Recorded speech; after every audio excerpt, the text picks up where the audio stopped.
সহকারী প্রকৌশলীর এই পদটিতে ৫০ জন লোক নেওয়া হবে, যেখানে ৫৩,০৬০ টাকা করে বেতন দেওয়া হবে। উপসহকারী প্রকৌশলীর এই পদটিতে দেখতে পাচ্ছেন ১০২ জন লোক নেওয়া হবে। ওয়াও! প্রকৌশলীর এই পদে ২২ জন, আবার এই পদে ১৯ জন, আবার এই পদে দেখতে পাচ্ছেন ৭৮ জন লোক নেওয়া হবে। ওয়াও!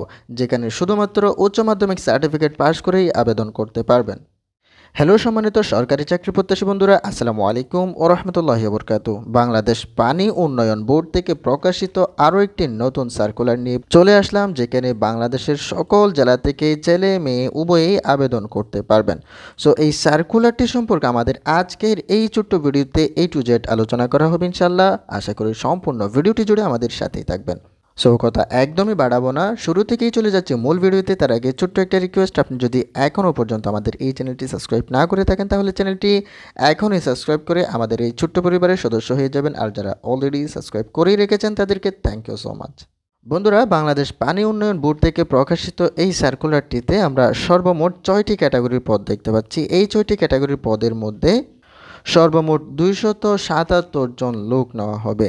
সো এখানে যে 6 নম্বর পদটি রয়েছে আমরা এখান থেকে শুরু করতে যাচ্ছি।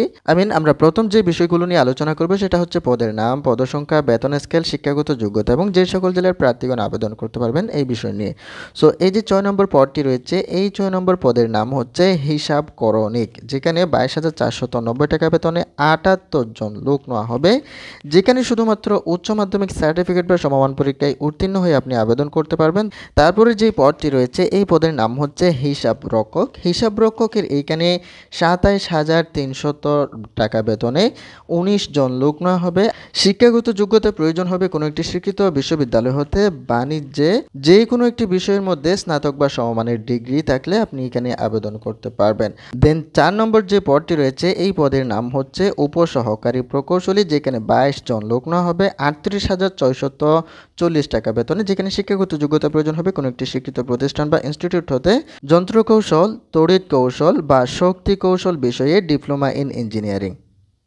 দেন 3 নম্বর যে পদটি রয়েছে এই 3 নম্বর পদের নাম হচ্ছে উপসহকারী প্রকৌশলী, যেখানে 102 জন লোক নেওয়া হবে। ওয়াও! যেখানে বেতন দেওয়া হবে 38,640 টাকা করে। শিক্ষাগত যোগ্যতা প্রয়োজন হবে কোনো একটি শিক্ষা প্রতিষ্ঠান হতে পুরকৌশল বিষয়ে ডিপ্লোমা ইন ইঞ্জিনিয়ারিং। দেন 2 নম্বর পদের নাম হচ্ছে সহকারী পরিচালক, যেখানে 6 জন লোক নেওয়া হবে, 53,060 টাকা করে বেতন দেওয়া হবে। শিক্ষাগত যোগ্যতা প্রয়োজন হবে কোনো একটি স্বীকৃত বিশ্ববিদ্যালয় হতে স্নাতক সম্মান সহ স্নাতকোত্তর ডিগ্রি।